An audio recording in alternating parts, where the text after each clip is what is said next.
Hello, everyone, and welcome to the second class in the series on creating a humanist opposition. My name is Frieda Afary. I'm an Iranian American public librarian and translator and writer in Los Angeles. So I would like to start with, let's see if this works.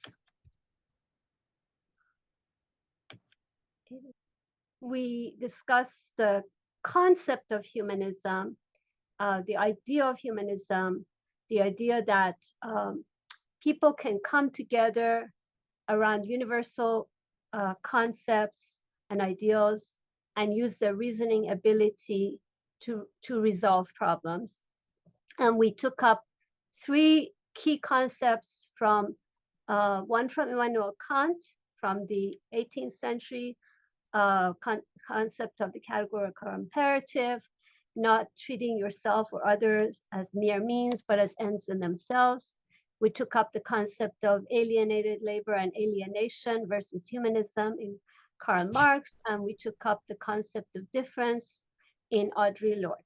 And the presentation on that is available on my website. And I also sent it to everyone who attended the first class, but if you'd like to get it and you don't have it, please let me know. So for today's presentation, we're going to focus on the underlying causes of the rise of authoritarianism and fascism in the 21st century. And first, I'm going to speak about a couple of definitions and my conceptual framework, and then we'll discuss some of the main factors that underlie the rise of authoritarianism and fascism in this century. And then we'll end with some discussion questions. Of course, you're also welcome to bring up your own questions. And I hope we can get through as many questions as possible. And your comments are also very welcome. And we've gone over this before, but for people who are new, the difference between authoritarianism and fascism. This is really, really significant because when we speak of authoritarianism, we're speaking of force from above imposing an undemocratic system on masses of people. That's what an authoritarian government is. But when we speak of a fascist government, we are speaking of masses of people voluntarily giving up democratic institutions and embracing the ideology of survival of the fittest. And of course, hand in hand, that goes the complicity of many members of the elite who might not be fascist, but give in to fascism and facilitate fascism. And I think it's very important to talk about this distinction because what we're experiencing in the US right now is indeed fascism. We have all the elements of fascism, both the fact that 77 million people have voluntarily given up democratic institutions and the fact that such a large part of our elite is giving in to fascism. My conceptual framework for this series, and for this one in particular, is Karl Marx's analysis of the logic of capital. And for that, I would like to read a couple of pages from my book. It's my book, Socialist Feminism, A New Approach. The chapter on the distinctive features of authoritarian capitalism, imperialism. I think this really helps set the ground for what we're going to be discussing this evening.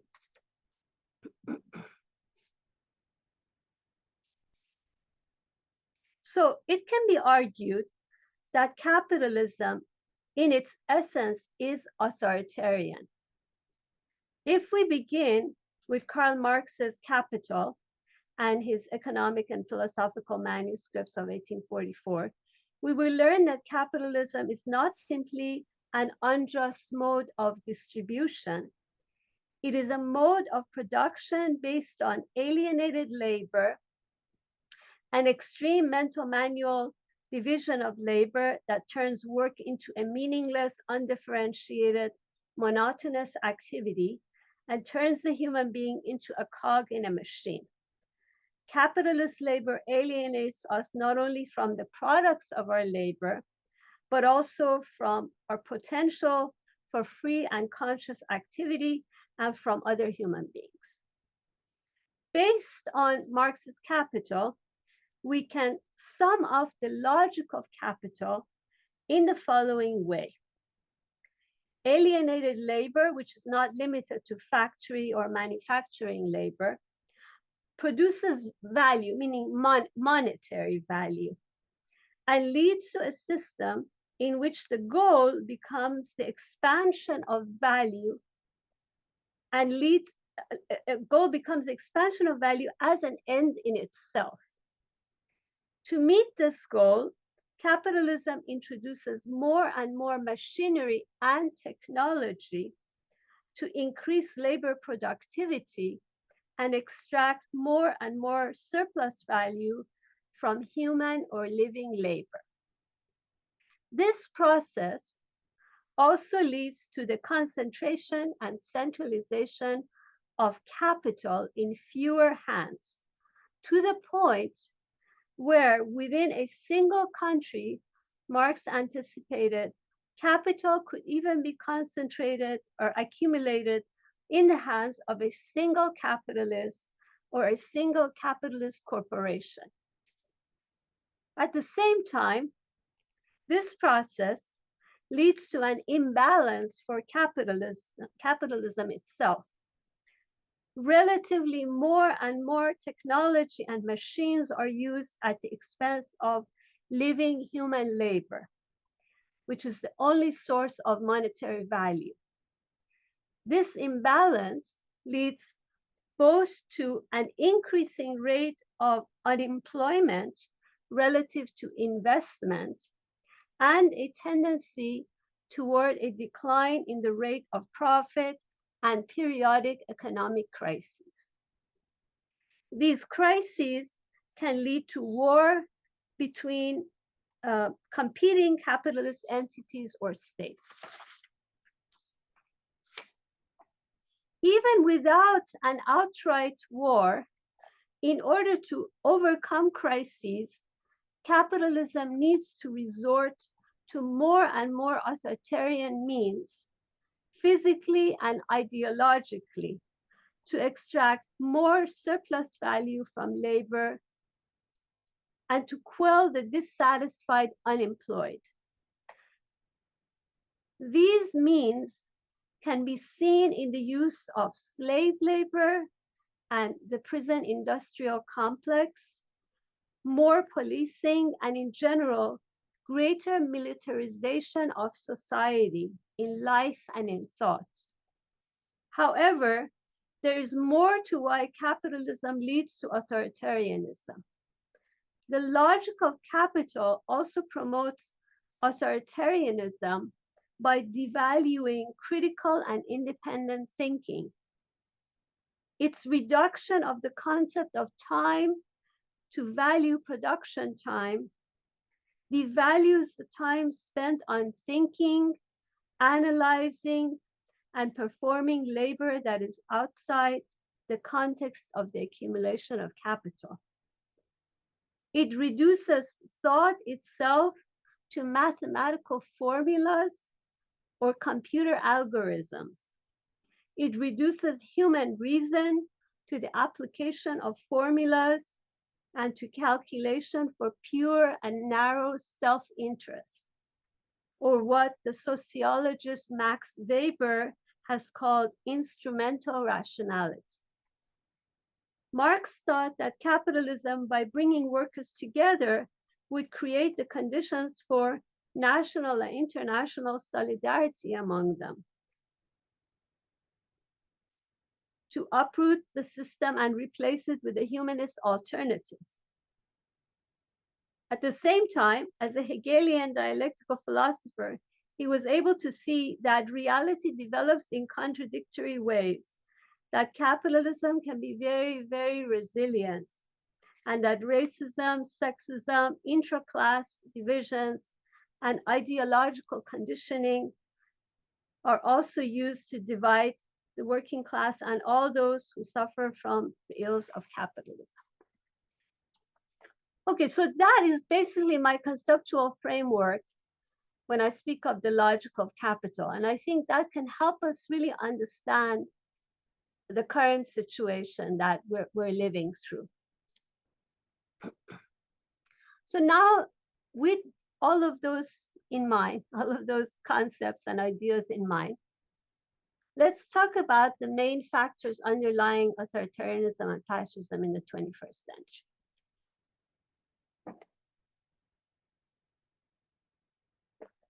Okay, the first one is state and monopoly capitalism. So monopoly capitalism is a phenomenon that arose in the late 1800s, concomitant or at the same time as the rise of capitalist imperialism. And it was basically the phenomenon of capital becoming more and more concentrated and centralized in fewer hands. Since the 1930s, we have also seen state capitalism play a dominant role in the global economy. So in the USSR, we had a very totalitarian form of state capitalism under Stalin and the following administrations. In China, under Mao and beyond, we have had also an authoritarian and totalitarian form of state capitalism. In the US, we had a more democratic form of state capitalism with the New Deal. And in Europe, too, with some of the, for instance, in Germany, France, in Nordic states, we had a more democratic form of state capitalism. Now, what we saw starting in the early 1980s in the West was the phenomenon that later became known as neoliberalism. It was the fact that capitalism was facing the consequences of the 1973-74 economic crisis, which was a major economic crisis. It was facing the ramifications of the rise of globalization, the fact that companies were going from the West to the Southeast Asia and other parts of Asia to invest in places where labor was much, much cheaper. And of course, China's state capitalism was facilitating that. So what we saw in the West was that there were major cuts in regulations to make it easier for capitalism to invest and to make profit, and also major cuts in state services, and a major effort toward the privatization of what were state services before. And that became known as neoliberalism.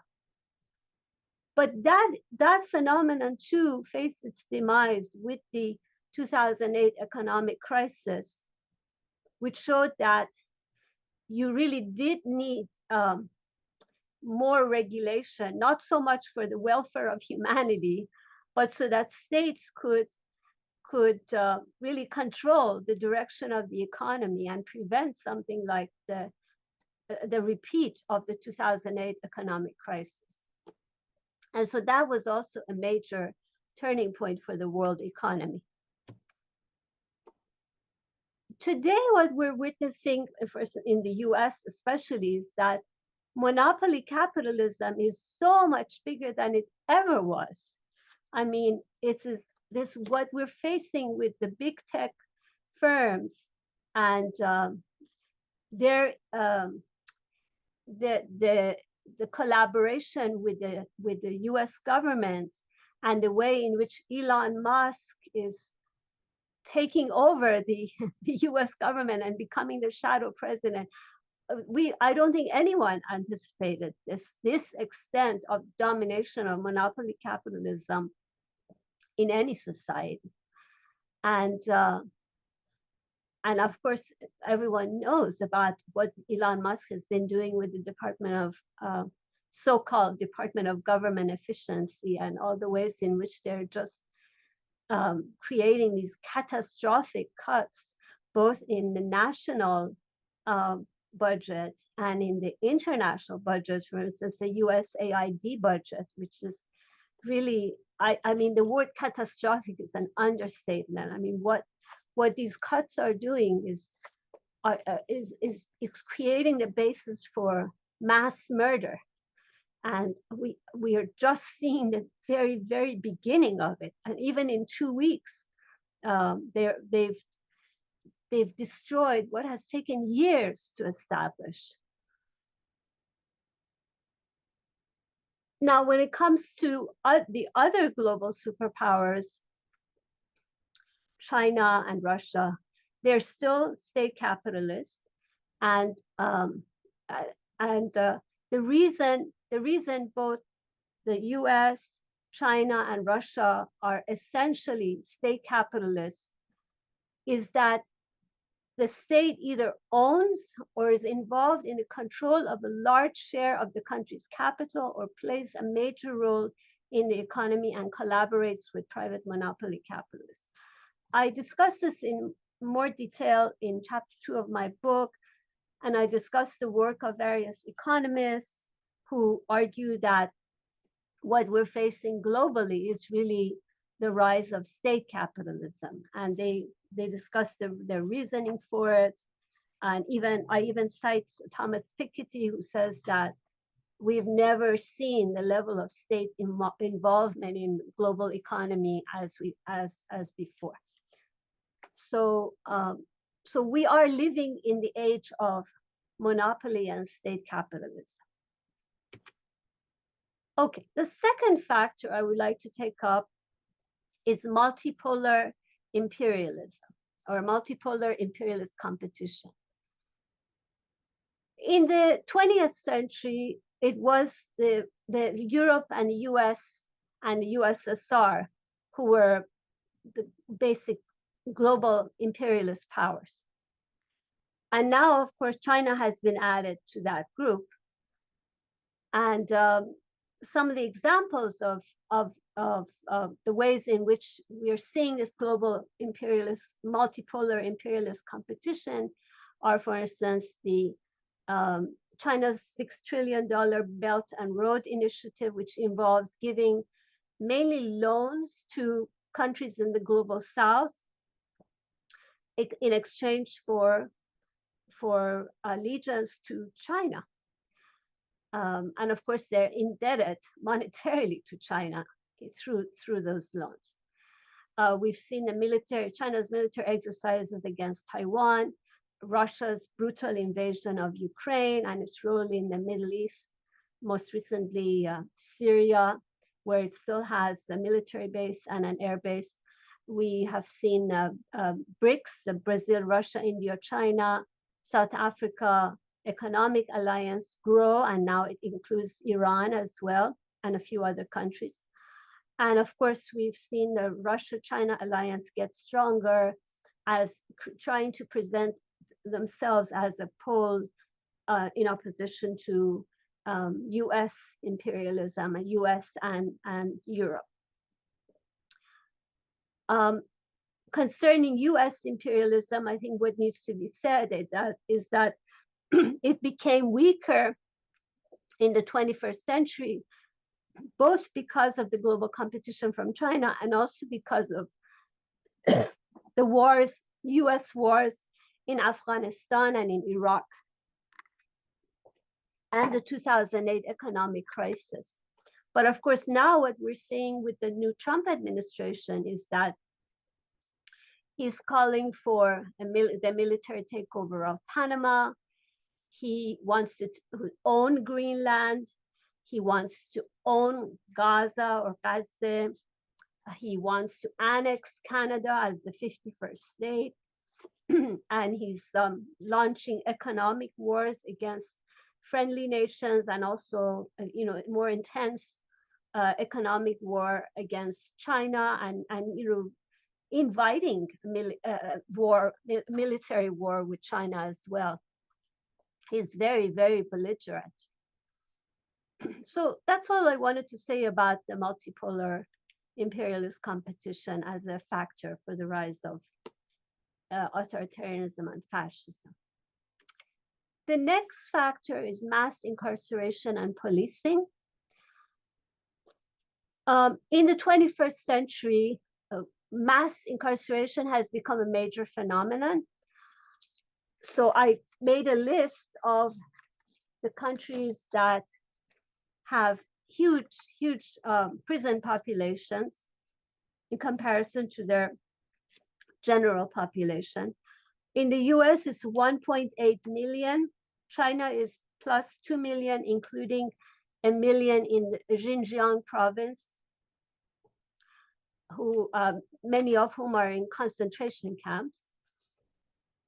Russia is 450,000. Turkey is almost 400,000. Iran is 190,000.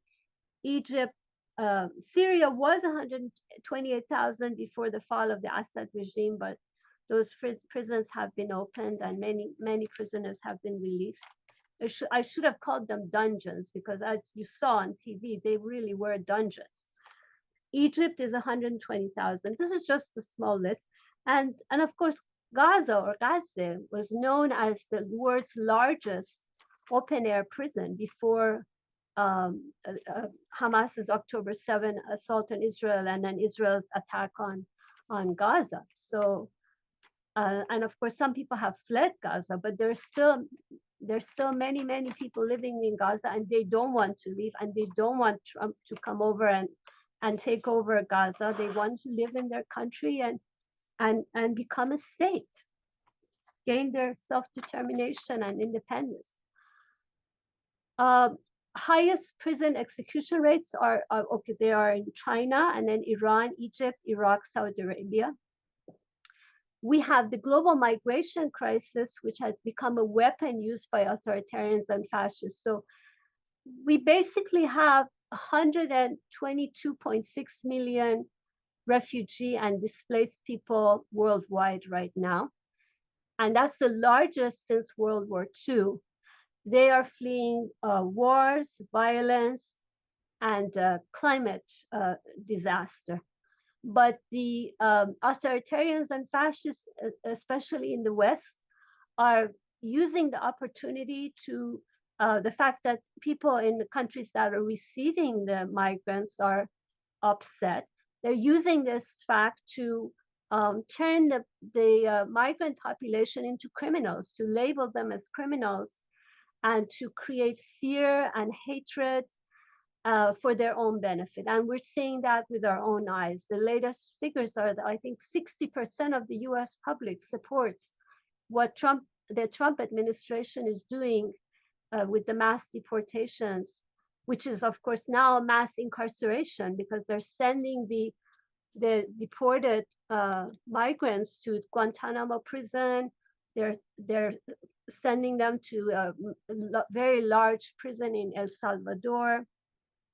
They're turning recreation centers in this country into prisons. I think someone was talking about that. Our friend from Montana was just talking about that.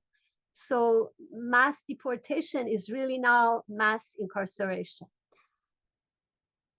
And so this has been a major factor in the rise of authoritarianism and fascism. The fact that, we have this connection between capitalist crisis, globalization, racism, the prison industrial complex, the need for a system of social control, but also the need for the labor that these incarcerated people can provide, but not just labor that can get wages and benefits, but labor that can be exploited as slaves. Okay, the next factor is stuck. Okay, misogyny and the backlash against women and LGBTQ gains. This is something I've discussed quite a bit in my book. I have a whole chapter on it. But basically, we can say that since the 1980s, the world has seen contradictory developments in gender relations. Not even since really the 70s. On the one hand, we've had women's movements, women's struggles, making progress, make great advances in education, employment, controlling their fertility, their reduction in the marriage rate, but also increase in the age of marriage, in the increase in expectations from partners. Women have expect a lot more from their partners, and they also feel that they have more options to leave an abusive relationship. They speak out more against gender-related violence. At the same time, we've seen backlash against that. So while among young people, women and men, we see more openness to advances in gender relations and LGBTQ identity, what we have also seen is that many men have fallen behind education-wise. They feel resentful of women's gains and higher expectations. Men are, and women too, are exposed to a lot more online pornography. I mean, they're bombarded by pornography, which is also facilitated by the trafficking of women. And this exposure to pornography has created very unreal expectations about sexual relationships. And it's created a lot more misogyny. At the same time, we've had a decline in the fertility rate globally, with the exception of a few African countries. In the rest of the world, the fertility rate has gone down quite a bit because women have made advances in education, employment. They don't want to just get married and have babies. They refuse. And so the states are getting really worried about that. And they're cracking down on women's reproductive and abortion rights. And of course, we see that in the US. And I truly believe that this attack on USAID, US Agency for International Development, I think a lot of it has to do with that, because a large chunk of USAID was going toward women's health, women's reproductive health, and in general, programs that empowered women. And so making catastrophic cuts in USAID is a way of destroying all those gains in a very, very fast way in the global south. Okay, the next factor and the last factor that I'm going to discuss is what I call high-tech unreflectiveness, and then of course disinformation and fake news. So Marianne Wolf, who is an educator and social justice advocate for children, she's a professor at UCLA. She has written a fantastic book that we're going to discuss further in the next class when we discuss critical thinking. The name of the book is Reader Come Home, The Reading Brain in a Digital World. And she argues that the over-reliance on digital reading is really damaging our brain. She says it's creating fissures in our most sophisticated cognitive and emotional processes. And those processes are connected to critical analysis and empathy and contemplation. So it's damaging all those processes. And it's making us very insensitive. It has really destroyed our ability to concentrate and pay attention. It has made us unable to really distinguish between disinformation and genuine facts. The combination of over-reliance on digital reading fast without paying attention, and really thinking through what you read, and the degree of exposure to disinformation is really creating people who are who have lost touch with their humanity.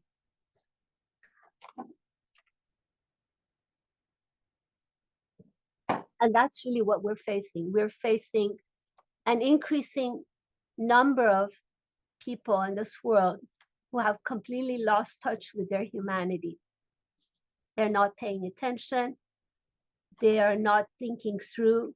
They are not connecting to their human abilities for empathy and critical thinking.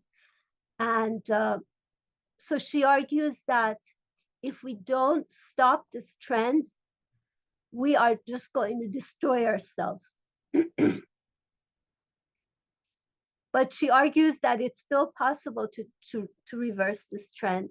She argues that it's not a matter of doing away with digital reading, but it's a question of how we can use the best of the digital world, but also combine it with the best of the human knowledge of reading, especially focusing on printed books and attention and concentration and thinking through. And again, I will have to say more about this at the next class. But in addition to what Wolf has discussed, we are also facing the danger of artificial intelligence. Basically, artificial intelligence is designed to find patterns in masses of information.